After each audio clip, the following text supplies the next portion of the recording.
எல்லா புகழும் இறைவனுக்கே. ஜமாத்தே இஸ்லாமி ஹிந்த் மகளிர் அணி ஒழுக்கமே சுதந்திரம் என்கிற தலைப்பில் நாடு தழுவிய பரப்புரையை செப்டம்பர் 1 முதல் 30 வரை நடத்தி கொண்டிருக்கிறது. நாடெங்கிலும் பரவி வரும் போதை கலாச்சாரம், இயல்பாக்கம் செய்யப்பட்டுவிட்ட மது, பெண்களுக்கு எதிரான பாலியல் வன்கொடுமைகள், இந்த தீமைகளுக்கு எதிராக குரல் கொடுக்கும் நோக்கில் இந்த விழிப்புணர்வு பிரச்சாரம் இந்த மாதம் முழுவதும் நடந்து கொண்டிருக்கிறது. அதன் ஒரு பகுதியாக சகோதரி என் முருகேஸ்வரி அவர்களிடம் ஒரு நேர்காணல். பாரதிதாசன் பல்கலைக்கழகத்தில் பணிபுரியும் சகோதரி முருகேஸ்வரி அவர்கள் மகளிரியல் துறையை சேர்ந்தவர்கள். சகோதரி, உங்ககிட்ட நான் கொஸ்டின்ஸ் கேட்கலாமா? தாராளமா. ஒழுக்கம் மற்றும் சுதந்திரம், இந்த ரெண்டு வார்த்தைகளை நீங்க எப்படி பார்க்குறீங்க? இன் டெய்லி லைஃப்ல இந்த ரெண்டு வேர்டும் ஒன்றோடு ஒன்று தொடர்புடையதாக இருக்குது அப்படின்னு சொல்லிட்டு நீங்க நினைக்கிறீங்களா? நிச்சயமா. முதலாவதாக இந்த முன்னெடுப்பை எடுத்த மகளிர் அணிக்கும், பெண்கள் முக்கியமா தன்னுடைய துறையை தேர்ந்தெடுக்கிறதுல ரொம்ப கவனமா இருப்பாங்க. அதுல ரொம்ப முக்கியமா சமூகத்தினுடைய விழிப்புணர்வு கொண்டு வரதுல பெண்கள் அக்கறை காட்டுற இந்த அமைப்பு இன்னும் நீங்க சமூகத்துல கூடுதல் பொறுப்பா வேலை பார்க்குறீங்க அப்படிங்கிற ஒரு விஷயத்த வெளிப்படுத்துது. அந்த வகையில் என்னுடைய வாழ்த்துக்களை உங்களுக்கு சொல்லிக்கிறேன். Thank you ma'am. இதுல ரெண்டு முக்கியமான வார்த்தை கேட்டீங்க. ஒன்று என்ன அப்படின்னா சுதந்திரம், இரண்டாவது என்ன அப்படின்னா ஒழுக்கம். இது ரெண்டுமே ஒன்னோட ஒன்று தொடர்பு தான்.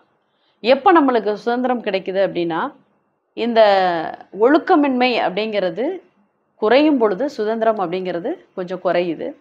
இந்த ஒழுக்கம் நிறைந்த ஒரு சமூகம் அப்படின்னா நிச்சயமா அந்த இடத்துல சுதந்திரம் இருக்கும் அப்படிங்கிறது தான், அதில் மாற்று கருத்தே இல்லை.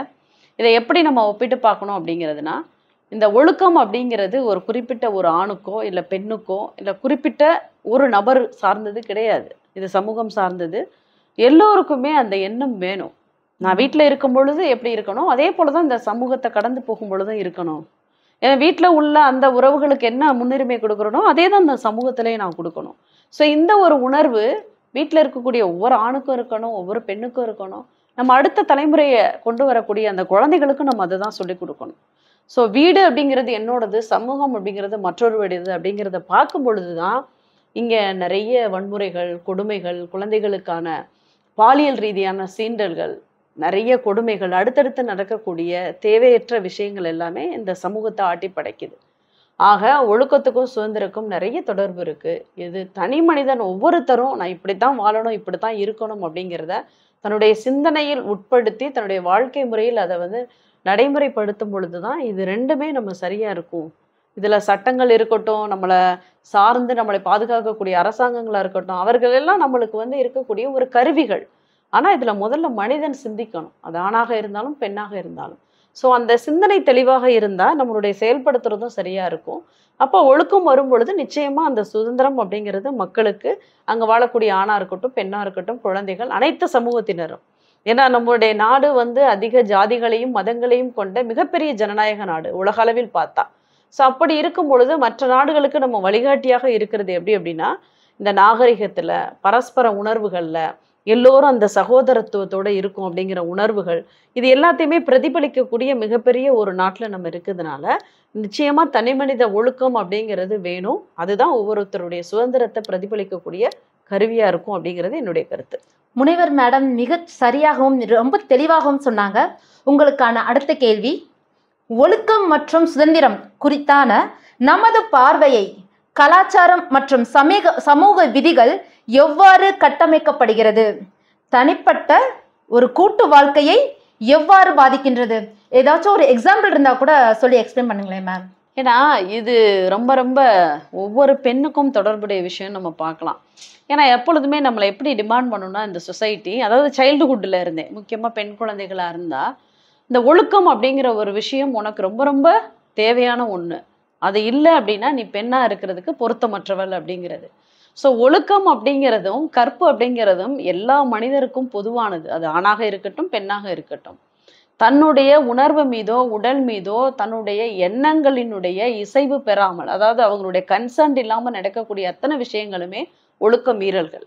இன்னைக்கு பெம்பளை பிள்ளைய நம்ம வளர்க்கும் பொழுது அதான் சொல்றோம், படிக்க வைக்கும் பொழுது அதான் சொல்றோம், வேலைக்கு போகும் பொழுதும் அதே சொல்றோம், திருமணம் செய்து வைக்கக்கூடிய காலகட்டத்தில் கூட அதை தான் சொல்றோம்.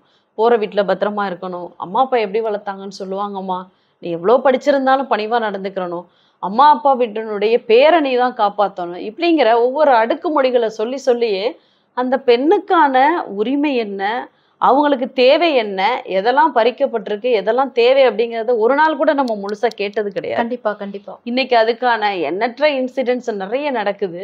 நிறைய எக்ஸாம்பிள்ஸ் வந்து சொல்லிக்கிட்டே இருக்கலாம்.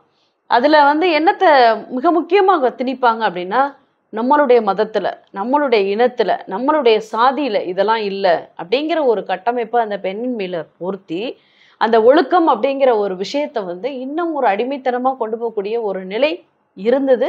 இன்னைக்கு வந்து ஓரளவுல குறைஞ்சிருக்கு. காரணம், கல்வி அப்படிங்கிற ஒரு விஷயம் அவங்களுக்கு ஒரு பெரிய மேம்பாடான ஒரு சிந்தனையை வந்து கொடுத்துருக்கு. இதை வந்து எக்ஸாம்பிள் அப்படிங்கிறது சொல்றதை விட நிறைய நடக்கக்கூடிய கேசஸை நம்ம பார்க்குறோம். இன்னைக்கும் நம்ம வளர்ந்த சமூகத்துல இருக்கிறோம். இந்த நிமிடம் நீங்கள் நானும் பேசிக்கிட்டு இருக்கோம்.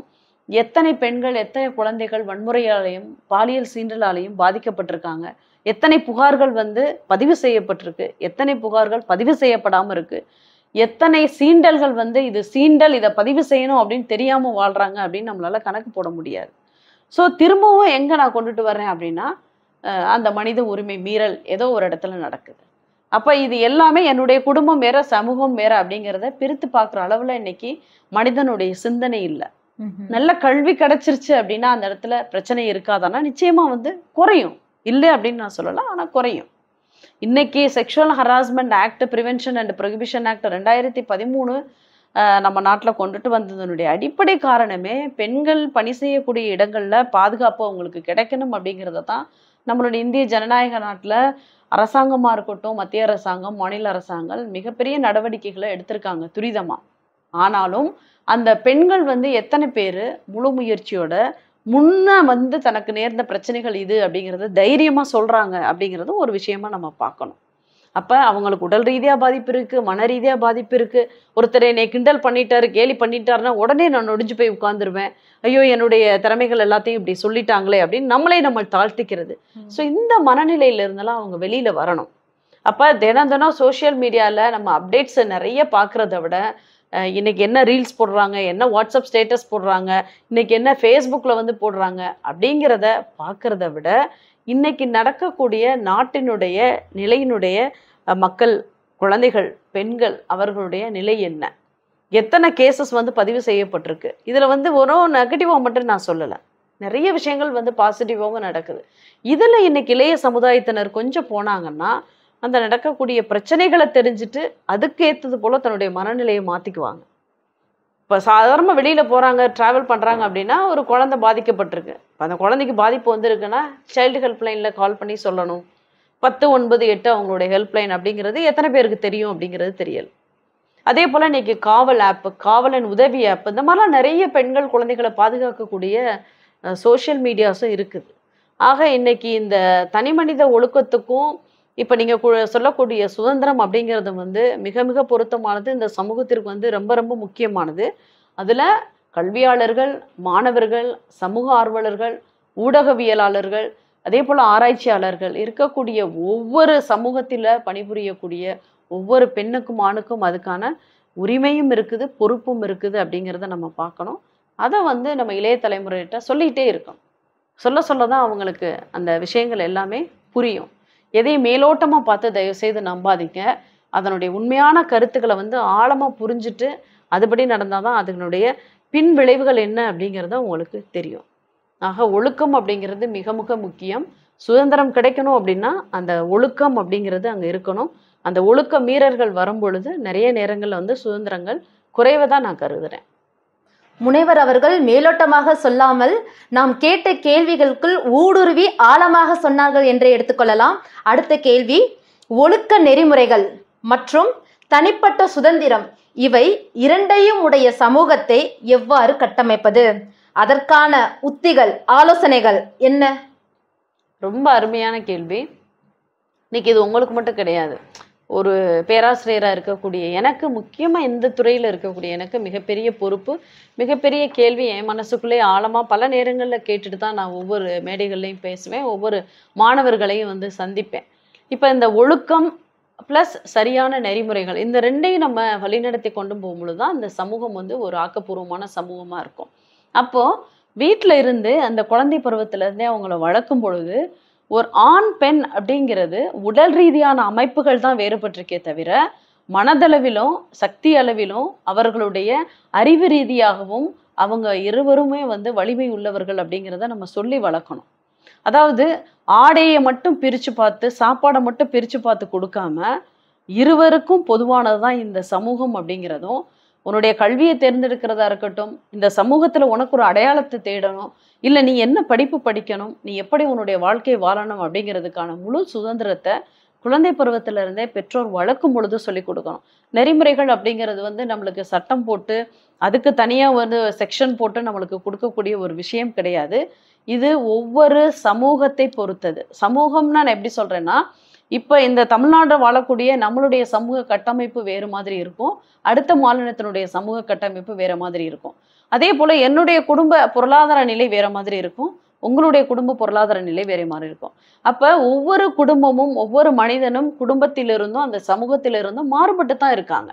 ஆனால் அந்த வாழ்வியல் நெறிமுறைகளில் தான் நம்ம ஒரே கட்டமைப்பில் வாழணும்னு நினைக்கிறோம்.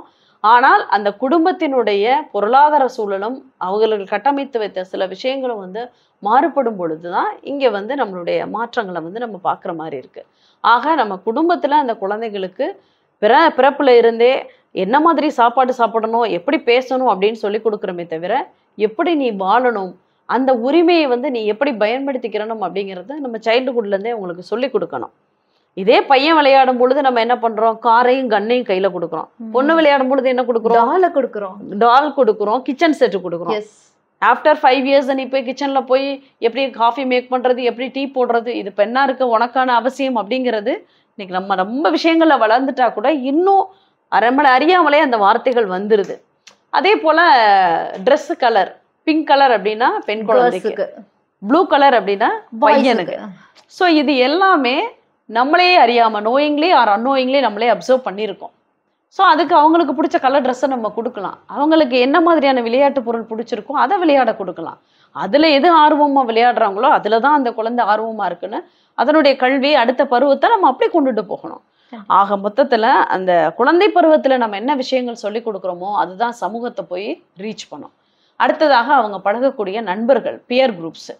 நீங்கள் என்னதான் சொல்லி கொடுத்தா கூட ஒரு குழந்தை பருவத்தை தாண்டி அவங்க வளரும் பொழுது அவங்க நண்பர்கள் சொல்கிறதான் எல்லாமே கரெக்டாக இருக்கும்.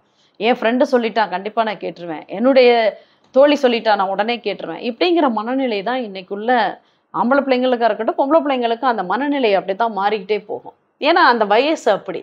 ஆக அந்த குழந்தைகள் பழகக்கூடிய நட்பு வட்டாரங்கள் சரியானது தானா அப்படிங்கிறத கண்காணிக்கக்கூடிய மிகப்பெரிய பொறுப்பும் நமக்கு இருக்குது. ஏன்னா இன்னைக்கு நாம சொல்லி கொடுக்கறது இந்த சோசியலைசேஷன் ப்ராசஸ்லாம் நீங்கள் நல்லா பழகுங்க, பேசுங்க, இப்படி தான் இருக்கணும் அப்படின்னு நம்ம சொல்கிறோம். ஆனால் எல்லா குழந்தைகளுக்கும் அது சொல்லப்பட்டிருக்கா அப்படிங்கிறது ஒரு கேள்வி இருக்கும் பொழுது அந்த வளர்க்கப்படுற முறைகளில் மிக நேர்த்தியாக கையாளக்கூடிய முக்கியமான விஷயம் வந்து நட்பு வட்டாரங்கள், அவர்களுடைய தோழமைகள், அவங்களுடைய பியர் குரூப்ஸ் எப்படி இருக்காங்க அப்படிங்கிறத பார்க்கணும். மூன்றாவதாக அவங்க அடுத்து அதிகமாக குடும்பத்தை தாண்டி வெளியில் இருக்கக்கூடிய ஒரு விஷயம் பள்ளிக்கூடம் இல்லைன்னா கல்லூரிகள். இந்த 2 இடத்துல தான் அதிகமாக இருக்காங்க. அதுவும் யார் கூட அதிகமாக இருக்காங்க, தன்னுடைய ஃப்ரெண்ட்ஸு கூட ப்ளஸ் டீச்சர்ஸ் கூட. ஸோ இந்த ஒரு ரிலேஷன்ஷிப்பை நம்ம எப்பொழுதுமே பேரண்டிங் ஸ்டைல்னு சொல்லுவாங்க, அதை நம்ம மெயின்டைன் பண்ணணும். இந்த பேரண்டிங்கில் அந்த குழந்தை எந்த வகுப்பு படிக்குது, அவங்களுடைய கிளாஸ் டீச்சர் யார், அந்த கிளாஸ் டீச்சருக்கும் அந்த குழந்தைக்கும் உள்ள பாண்டிங் எப்படி இருக்குது, அந்த ஃப்ரெண்ட்ஸ் எப்படி இவங்களோட சமமாக பழகுறாங்களா, எந்த மாதிரி விஷயங்கள் அங்கே கற்றுக்குறாங்க, எந்த மாதிரி விஷயங்களை டீச்சர்ஸ் கற்றுக் கொடுக்குறாங்க, இவங்க எப்படி அதை உள்வாங்கியிருக்காங்க, இதை நம்ம டே பை டே அந்த குழந்தைகிட்ட உட்காந்து அட்லீஸ்ட் ஒரு 10 minutes நீங்கள் அப்சர்வ் பண்ணுங்கள். நம்ம வேலை பார்க்கணும், நம்ம என்டர்டெயின் பண்ணணும் அப்படிங்கிறதுனால நம்ம ஒரு லேப்டாப்பையோ ஒரு ஃபோனையோ கையில் கொடுத்து அந்த குழந்தைக்கு ஒரு 2 GB ரீசார்ஜ் பண்ணி அதை வந்து ஒரு செல்ஃபோனில் என்கேஜ் பண்ணி என்ன தொந்தரவு பண்ணக்கூடாதுன்னு நம்ம நினைக்கிறத காட்டிலும் எப்பொழுதுமே இந்த சமூகத்தை அந்த குழந்தை தொந்தரவு பண்ணக்கூடாது, அந்த குழந்தைக்கு எந்த ஒரு தொந்தரவும் வரக்கூடாது நாம் நினைக்கணும்னா நிச்சயமாக அந்த குழந்தைக்காக ஒவ்வொரு பேரண்ட்டும் எய்தர் ஃபாதர் ஆர் மதர் 2 பேருக்குமே அந்த பொறுப்பு இருக்குது. ஒரு 10 நிமிஷம் அந்த குழந்தைகிட்ட உட்காந்து அப்சர்வ் பண்ணுங்கள். இன்றைக்கி என்ன கிளாஸில் நடந்துச்சு, உன் ஃப்ரெண்ட்ஸ் என்ன சொன்னாங்க, மனமிட்டு பேச சொல்லுங்கள். தப்பாக இருக்கட்டும் சரியாக இருக்கட்டும். இன்றைக்கி ஒரு பாய் வந்து ஒரு கேர்ள் ஃப்ரெண்டோட பேசுனா, இந்த மாதிரி பேசுனாங்க, இந்த டைலாக் கரெக்டாக, இப்படி நடந்துக்கிட்டாங்க, இதை கூட ஷேர் பண்ண சொல்லுங்கள். அப்போ தான் அந்த குழந்தை ஆணாக இருந்தாலும் பெண்ணாக இருந்தாலும் தப்பு எது சரி எதுன்னு நம்மளால் கண்டிக்க முடியும். ஏன்னா இன்றைக்கி நிறைய பேரண்ட்ஸ் வந்து அந்த பேரண்டிங் ஸ்டைலில் அப்சர்வ் பண்ணலை. இப்போ இப்போ நீங்களும் நானும் படிக்கும் பொழுது நம்மளுடைய பேரண்ட்ஸ் எல்லாம் நம்மளை இருந்து பார்த்துக்கிட்டது கிடையாது.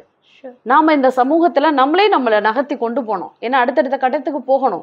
அடுத்த வேளை சாப்பாடு என்ன, அடுத்த படிப்பு என்ன அப்படிங்கிற சிந்தனை தான் போச்சு. ஆனா இன்னைக்கு உள்ள கட்டத்துல ரொம்ப கம்பேர் பண்ண ஆரம்பிக்கிறாங்க. என் ஃப்ரெண்டுக்கு இது கிடைச்சிருக்கு, என்னோட படிக்கிறவங்களுக்கு இது கிடைச்சிருக்கு, எங்க வீட்டுல இது கிடைக்கல. அப்ப அந்த கம்பேரிசன் இன்னைக்கு உள்ள இந்த சூழலுக்கு ஏற்றது போல நம்மளுடைய குழந்தைகளை எப்படி வழிகாட்டி கொண்டு போகணும் அப்படிங்கிறதும் ரொம்ப முக்கியமானது. கடைசியா அந்த குழந்தை படிச்சு இந்த ஒரு ஸ்டேஜ் வரும் பொழுது அதை அப்சர்வ் பண்ணும் பொழுது நீங்க என்னென்ன நெகட்டிவ் ஃபேக்டர்ஸ் பாக்குறீங்களோ அதை அப்சர்வ் பண்ணி அதற்கான ரீசனை ஐடென்டிஃபை பண்ணுங்க. இதுக்கு பின்னாடி என்ன இருந்தா இந்த மாதிரி விஷயங்கள் நடக்குது அப்படிங்கிறத சொல்லுங்க. எப்பொழுதுமே சொல்லும் பொழுது பயமுறுத்துற மாதிரி நம்ம சொல்லக்கூடாது. ஆக்கப்பூர்வமா அதை எப்படி கொண்டுட்டு வரணும் அப்படிங்கிறத சொல்லணும். தப்பு செஞ்ச உடனே அந்த குழந்தைய கம்பேர் பண்றது, மார்க் குறைஞ்ச உடனே பக்கத்து வீட்டுக்கார பொண்ணோட பையனோட கம்பேர் பண்றது, இன்னொரு ஃபேமிலியோட கம்பேர் பண்றது, என் சொந்தக்காரவங்க கேட்டாங்கன்னா ஏன் ஸ்டேட்டஸ் என்ன ஆகுறதுன்னு சொல்றது, இல்லை நான் பெரிய வேலையில் இருக்கேன் அப்படிங்கிறதுனால என்ன வேலை செய்யறவங்க என் கூட இருக்கவங்களாம் என்ன தப்பா நினைப்பாங்கன்றது. எப்பொழுதுமே நம்ம மற்றவர்களுக்காக என்ன பண்றோம்னா நம்மையும் நம்ம குடும்பத்தையும் நம்ம குழந்தைங்களையும் நம்ம சுற்றி உள்ளவங்களையும் இந்த கம்பேரிசன் அந்த ஒப்பீடு செஞ்சு செஞ்சு என்ன பண்ணிடுறோம் அப்படின்னா அந்த இயற்கையிலேருந்து நம்ம மாறுபடுறோம். அதை தயவு செய்து செய்யாதீங்க. எதர் பேரண்டா இருக்கட்டும் இல்லை வேலை செய்யற இடமா இருக்கட்டும், ஒவ்வொரு தனிநபருமே தனக்கான ஒரு சுதந்திரம் இருக்குன்றத தயவு செய்து புரிஞ்சுக்கோங்க. எல்லா படிப்புக்குமே ஒரு அங்கீகாரம் இருக்கு, ஒவ்வொரு ஐடென்டிட்டி இருக்குது, அதுக்குன்னு ஒரு தனித்துவம் இருக்குது. அதனால எந்த ஒரு படிப்புங்கிறது ஒரு தப்பானதோ இது இந்த சமூகத்திற்கு ஏற்றுக்கொள்ளக்கூடாது அப்படிங்கிறதெல்லாம் கிடையவே கிடையாது. ஸோ இந்த ஒரு குழந்தையோட இன்னொரு குழந்தைய தயவு செய்து கம்பேர் பண்ணாதீங்க. இப்படி ஒரு இயற்கையாகவே நீங்கள் அந்த குழந்தையோட மூவ் பண்ணீங்கன்னா எப்படிப்பட்ட விஷயங்களாக இருந்தாலும் உங்களோட நிச்சயமாக ஷேர் பண்ணுவாங்க. அவங்களுக்கு ஃப்ரெண்ட்ஸே தேவையில்லை, பேரண்ட்ஸே ஃப்ரெண்ட்ஸாக இருக்கலாம். இந்த நடைமுறைகளை நம்ம சரியாக வாழ்வியலில் கொண்டுட்டு வந்துட்டோம்னாலே அடுத்து நீங்கள் ஒழுக்க நெறிமுறைகள் தனியாக கற்பிக்க வேண்டியதில்லை. ஏன்னா இன்னைக்கு கலாச்சார ரீதியாக இருக்கக்கூடிய அந்த உடல் ரீதியாக இருக்கக்கூடிய விஷயங்களை தாண்டி இந்த ஆடை குறைப்பு இருக்கட்டும், நிறைய விஷயங்கள் பெண்களையும் சரி மற்ற ரீதியாக வேற மாதிரி சித்தரிக்கப்படுது. ஸோ இதெல்லாம் ஒரு ஏற்றுக்கொள்ளப்பட முடியாத ஒரு விஷயமா நம்ம பார்க்கணுமே தவிர, சுதந்திரம் அப்படிங்கிறது வெறும் நம்ம ஆடைகளை பிடிச்ச மாதிரி போட்டுக்கிறது மட்டுமே கிடையாது. நம்மளுடைய எண்ணங்களில் தெளிவு வேணும். எனக்கு இந்த விஷயம் கிடைச்சிருக்கா, அதை கிடைக்கிறதுக்கு என்ன வழி, என்ன போல ஒருத்தர் பாதிக்கப்பட்டிருக்காங்களா, அவங்க பாதிக்கப்படக்கூடாது, இந்த சமூகத்தில் என்ன போலயே அவங்க இருக்கணும் அப்படிங்கிற ஒரு எண்ணம் மட்டும்தான் ஒரு நல்ல வாழ்வியல் நெறிமுறைகளை கொடுக்கும். இப்படி நீங்கள் கொண்டுட்டு வந்துட்டீங்கனாலே அவங்க ஒரு நல்ல சிட்டிசனாக வந்துடுவாங்க. அதுக்கப்புறம் அவங்கள நெறிப்படுத்தணும் அப்படிங்கிறது அவசியம் கிடையாது. அவங்கள கட்டுப்படுத்திக்கிடுவாங்க, அவங்கள வழி நடத்திக்குவாங்க. So from the childhood to adolescent age it is very important that we have to protect them. இந்த மாதிரியான விஷயங்களை நம்ம மேற்கோள் காட்டி வளர்த்தோனாலே அவங்களுக்கு நிச்சயமாக அந்த நெறிமுறைகள் கொடுக்கப்படும்.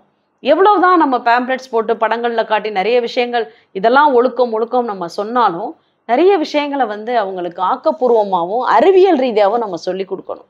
இப்படி தான் வாழணும் அப்படிங்கிறத விட எப்படினாலும் வாழலாம் அப்படிங்கிறது ஒரு திசை இன்னைக்கு போயிட்டு இருக்கு. அது நம்ம ரொம்ப மோசமான ஒரு சூழலை உருவாக்குது அப்படிங்கிறத நானும் ஒத்துக்கிறேன். ஆனால் இப்படி தான் வாழணும், ஏன் இப்படி வாழணும் அப்படிங்கிறத அறிவியலோடு ஒப்பிட்டு அவங்களுக்கு சொல்லி கொடுங்க. வெறும் நம்ம கலாச்சாரத்தையும் முன்னாடி உள்ள மூட பழக்கங்களையும் அந்த ஆதாரங்களை வச்சு சொல்லி கொடுக்காம அறிவியல் ரீதியாக சொல்லி கொடுக்கும் பொழுது நிச்சயமா அவங்கள சரியா வழி நடத்த முடியும் அப்படிங்கிறது என்னுடைய கருத்து. முனைவர் முருகேஸ்வரி அவர்கள் கூறிய ஒவ்வொரு சொற்களும் என் கண்முன்னே நிறைய வீடியோக்களாக அப்படியே அலைப்பாய்ந்து கொண்டிருக்கின்றது. அதாவது குழந்தை வளர்ப்பு முறையை ஒரு அறிவியலோடு ஒப்பிட்டு அழகாக கூறினீர்கள். இதோடு சேர்த்து நான் ஒன்று கூறுகிறேன். பெண் பிள்ளைகளுக்கு மட்டும் சொல்லிக் கொடுக்காதீர்கள் குட் டச் பேட் டச், உங்களுடைய ஆண் வளர்ப்பு பிள்ளைகளுக்கும் சொல்லிக் கொடுங்கள் டோன்ட் டச் என்று.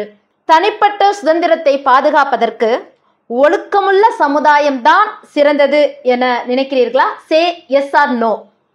Definitely yes. ரீசன்? இப்போ நான் சொல்லிட்டு இருந்தது அத்தனை விஷயங்கள் தான்.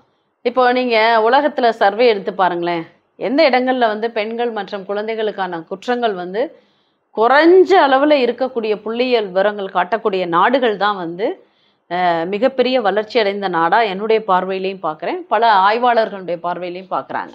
ஒரு நாடு எந்த அளவுக்கு வளர்ச்சி அடைஞ்சிருக்கு அப்படின்னா அந்த நாட்டினுடைய டிஜிட்டல் டெக்னாலஜியை வச்சோ இல்லை பொருளாதார ரீதியாக முன்னேற்றத்துகளை வச்சோ சொல்ல மாட்டாங்க. ஒரு பெண்கள் மற்றும் குழந்தைகளுடைய வளர்ச்சி, அவர்களுடைய வளர்ச்சி திட்டங்கள், அவர்கள் எந்த அளவுக்கு அதிகாரம் அளிக்கப்பட்டிருக்கு, இதை வச்சு தான் அந்த நாட்டினுடைய பொருளாதாரத்தையே கணிப்பாங்க. அந்த அளவுக்கு இந்த நாட்டில் தனி மனித சுதந்திரமாக இருக்கட்டும், ஒழுக்கமாக இருக்கட்டும், இது ரெண்டுமே முக்கியம். இது என்னைக்கு அதிகமாக கிடைக்குதோ ஆட்டோமேட்டிக்காக பெண்களுக்கும் குழந்தைகளுக்கும் பாதுகாப்பு கிடைச்சிரும். ஸோ பாதுகாப்பு அப்படிங்கிறது எப்பொழுதுமே நம்மளை சுற்றி ஒரு வளையத்தை போட்டுகிட்டே நம்ம போகக்கூடாது. அதாவது முன்னெச்சரிக்கையாக இருக்கணும், எந்த இடத்துல எப்படி நடந்துக்கிறணும், நமக்குன்னு ஒரு ஆபத்து அப்படின்னா யாரை போய் அணுகணும். இப்போ எனக்குள்ள மனநிலை உங்களுக்குள்ள மனநிலை ஒரு தெளிவாக இருக்குது. ஆனால் இதை தாண்டி நான் வெளியில் போகும்பொழுது எல்லாருடைய மனநிலையும் தெளிந்த மனநிலையில் இருக்காங்களா அப்படிங்கிறது இல்லை. அப்போ இந்த சமூகத்தினுடைய மாற்றத்தை கொண்டு வரதுக்கு இன்னும் நம்ம 50 ஆண்டு காலம் போராடணும். அப்போ தான் ஓரளவுக்கு மாற்றங்களை பார்க்கலாம். இன்னும் 100 ஆண்டு காலம் போராடணும். அப்போ தான் வந்து பாதி அளவுக்கு இந்த மாற்றங்கள் நடக்கும். இன்னும் என்னுடைய குழந்தைகளோ உங்களுடைய குழந்தைகளோ அடுத்த ஜென்ரேஷன் இதே முன்னெடுப்புகள் எடுக்கும்பொழுது தான் இந்த சமுதாய மாற்றம் நடக்கும். அதை சீக்கிரமாக நடக்கணும் அப்படிங்கிறது தான் என்னுடைய ஆசையும் கூட. Fine ma'am. Last one.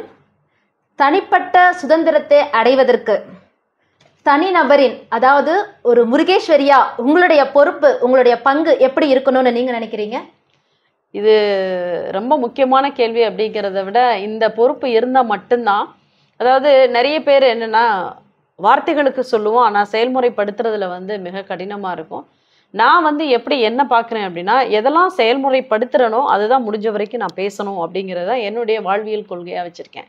So நான் போகிற இடங்கள் பேசுறது, அதை எழுதுறது, இல்லை டீச் பண்ணும்பொழுது நிறைய விஷயங்கள் என்னுடைய ஸ்டூடெண்ட்ஸுக்கு சொல்கிறது, இதெல்லாம் தாண்டி இப்போ சாதாரண ஒரு ஆணாக இருக்கட்டும் பெண்ணாக இருக்கட்டும் ஒரு புது அறிமுகம் கிடைக்கும் பொழுது கூட அவர்கள்ட்ட ஏதாவது இந்த ஒரு வாழ்வியல் சம்மந்தப்பட்ட ஒரு விஷயங்களை பேசுறது என்னுடைய பழக்கம். எப்பொழுதுமே அவங்க எந்த விஷயத்துக்காக வந்திருக்காங்களோ அதை மட்டும் பேசிட்டு போகக்கூடிய நிலை இருக்காது. அதை தொடர்ந்து நிறைய விஷயங்கள் பேசும் பொழுது நிச்சயமாக நீங்கள் இப்போ சொன்ன அந்த தனி மனித ஒழுக்கமாக இருக்கட்டும், இந்த சமூகத்தில் வந்து எனக்கு என்ன பொறுப்பு அப்படிங்கிறதையும் உணர வச்சு அவர்களுக்கு என்ன பொறுப்பு அப்படிங்கிறதையும் உணர வைக்கக்கூடிய அளவுக்கு தான் நம்மளுடைய அந்த பேச்சுக்களும் செயல்பாடுகளும் இருக்கும். இன்னும் ஒரு படி மேலே என்னுடைய ஆய்வுகள் எல்லாமே பார்த்தீங்கன்னா இந்த பெண்கள், ஆண்கள், இன்னும் திருநங்கைகள், குழந்தைகள் இவர்கள் சம்பந்தப்பட்டது. இன்னும் இந்த சமூகத்தில் அவர்களுக்கு என்னென்ன இடர்பாடுகள் இருக்குது, என்ன மாதிரியான வளர்ச்சி பங்கீடுகள் வந்து நம்ம கொடுக்கணும், என்னென்ன விஷயங்கள்லாம் அவங்க இன்னும் எதிர்கொள்கிறாங்க, இதிலிருந்து எப்படி மீளணும், இதை தாண்டி இன்னும் வந்து பெண்கள் வந்து உயர்மட்டத்தில் பல பொறுப்புகளில் இருக்காங்க. அந்த பொறுப்புகளில் இருக்கும் பொழுது கூட அவர்கள் சந்திக்கக்கூடிய சவால்கள். ஏன்னா ஒரு பெண் வந்து இன்னைக்கு மல்டி ரோல் பிளே பண்ணுறாங்க. ஒரு ஆண்ட நீங்கள் கொடுக்கும் பொழுது அந்த ஒரு வேலையை தான் அவங்களால செய்ய முடியும் ஒரு நேரத்தில். ஆனால் ஒரு பெண் மட்டும்தான் ஒரே நேரத்தில் 2 வேலைகளுக்கும் மேற்பட்ட ரோலை அவங்களால ப்ளே பண்ண முடியும். இது அறிவியல் ரீதியாக வந்து நிரூபிக்கப்பட்ட ஒன்று. இப்போ சாதாரணமாக வந்து இப்போ நான் கிச்சனில் ஒர்க் பண்ணிக்கிட்டு இருக்கேன். ரொம்ப ஏர்லி மார்னிங் வந்து I have to be in the kitchen. எவ்வளோ வேலை நான் வந்து நம்மளுக்கு மெய்டு இருந்தாலும் என்ன வேலை செஞ்சால் கூட நம்மளுடைய ப்ரெசன்ஸ் ஒரு 10 நிமிஷம் இருக்குன்னு வைங்க. அந்த நேரம் என் குழந்தை படிப்பு சொல்லிக் கொடுக்கணும்னு சொல்லுதுன்னா அவளுக்கு சொல்லிக் கொடுப்பேன், இல்லை என்னுடைய பையனை பார்ப்பேன். அதே நேரத்தில் என்னுடைய ஃபோன் கால் வருது, அதை அட்டன் பண்ணுவேன். அதே நேரத்தில் என்ன வெளியில் ஒருத்தர் வந்து கூப்பிடுறாங்க, நான் அந்த இடத்துல ஆன்சர் பண்ண வேண்டியது இருக்குது, இதையும் அட்டன் பண்ணுவேன். ஸோ அட் அ டயத்தில் ஒரு பெண்ணால் நிச்சயமாக 3-4 ரோல் வந்து ப்ளே பண்ண முடியும். நீங்கள் நிறைய வந்து கூர்ந்து கவனிச்சிங்கன்னா வீட்டில் அம்மாவே அந்த ரோலை ப்ளே பண்ணுவாங்க. அப்பா வந்து ஷூ லேஸ்கானா இல்லை ஷூக்கானான்னு சொல்லுவார், தம்பியோ அண்ணனோ ஷர்ட் எடுத்தான்னு சொல்லுவாங்க, தங்க வந்து எனக்கு சாப்பாடு கட்டவேன்னு சொல்லுவாங்க. இப்படி ஒவ்வொருத்தருக்கும் அம்மா ஆன்சர் பண்ணிவிட்டு அந்த ரோலையும் வந்து ரொம்ப ஈஸியாக ஹேண்டில் பண்ணுவாங்க. ஆனால் அந்த ரோலை வந்து நீங்கள் ஒரு ஆண்கிட்ட கொடுத்து பாருங்கள். இப்போ குக் பண்ணிக்கிட்டு இருக்கும் பொழுதே அவருக்கு ஒரு ஃபோன் வரும், ஸ்டவ் ஆஃப் பண்ணிட்டு போய் தான் ஃபோன் பேசுவார். ஸோ இது ஏன் வந்து நான் சொல்கிறேன்னா, இதை வந்து ஒப்பிடுதல் கிடையாது. சயின்டிஃபிக்காக பார்த்தா விமன் வந்து எப்பொழுதுமே ஃபிசிக்கலி, இமோஷ்னலி, மென்டலி வந்து தே ஆர் வெரி ஸ்ட்ராங் தேன் மென் அப்படிங்கிறது ப்ரூவ் பண்ணப்பட்டது.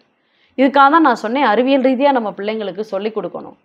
ஆனால் காலங்காலமாக எப்படி நம்ம சொல்கிறோன்னா பெண்களை வந்து ஒரு அழகு சாதனங்களாகவும் அவங்கள ஒரு பொருளாகவும், உன்னை எப்பொழுதுமே அழகுபடுத்திக்கணும், உன்னை மென்மையாக காட்டிக்கணும், நீ இப்படி தான் இருக்கணும், இப்படிங்கிற விஷயத்த சொல்கிறது எல்லாமே வந்து ஒரு மறைமுகமான விஷயங்கள் நம்மளை திணிக்கப்பட்டிருக்கு. அடுத்த விஷயத்த நீ வந்து யோசிக்கக்கூடாது அப்படிங்கிறது.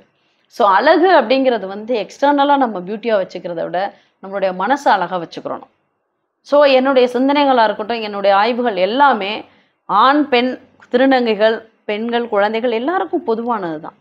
ஸோ இன்றைக்கி இருக்கக்கூடிய சமூக ஏற்றத்தாழ்வுகள் இதிலிருந்து அவங்களை எப்படி மீள வைக்கணும், இன்னும் எப்படி முன்னேறணும், தனக்கான உரிமைகள் என்ன, மற்றவர் உரிமையை நீங்கள் எப்படி பறிக்கக்கூடாது, மற்றவர்களிடம் எப்படி நடந்து கொள்ளணும், இப்படிங்கிற பல விஷயங்களை முன்னெடுப்பு வச்சு தான் வந்து நம்ம ஆய்வு பண்ணிக்கிட்டு இருக்கோம். அதை தான் நான் தொடர்ந்து செய்கிறேன்.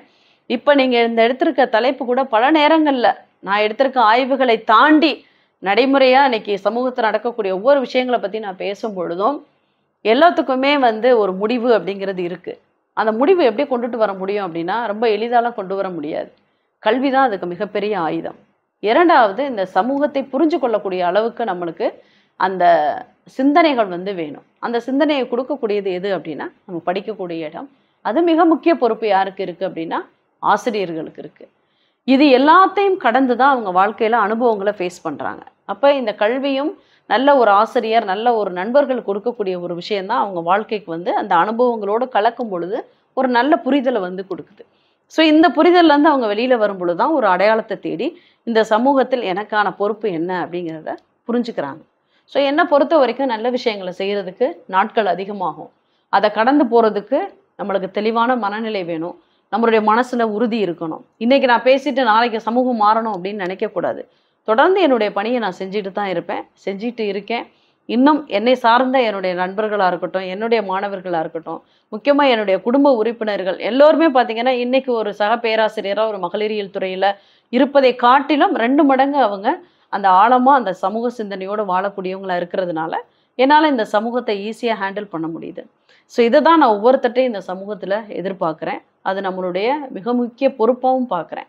ஸோ இன்சிடெண்ட் என்னை பொறுத்த வரைக்கும் ஒரு இன்சிடெண்ட்டாக பார்க்காம அந்த இன்சிடெண்ட்டுக்கு நான் முழு பொறுப்பு அப்படிங்கிறத உணர்ந்து ஒவ்வொரு நாளும் நம்மளால் செயல்படும் போது தான் இந்த சமூகத்திற்கு ஏதாவது ஒன்று நம்மளால் செய்ய முடியுது அப்படிங்கிற ஒரு ஆத்ம திருப்தியோடு என்னால் இருக்க முடியுது அப்படிங்கிறது என்னுடைய கருத்து. சகோதரி அவர்கள் பெண்களுடைய மல்டிபிள் டேலண்ட்டை வரிசைப்படுத்தி ரொம்ப அழகாகவும் தெளிவாகவும் சொல்லி காமிச்சாங்க. இந்த நேர்காணலில் நாங்கள் கேட்ட அனைத்து கேள்விகளுக்கும் மிக அழகாக பதில் கூறிய சகோதரி அவர்களுக்கு என் சார்பாகவும் எங்கள் ஜமாத்தே இஸ்லாமிய ஹிந்த் மகளிரணி சார்பாகவும் மிகுந்த நன்றியை தெரிவித்துக் கொள்கிறேன். நன்றி, வணக்கம்.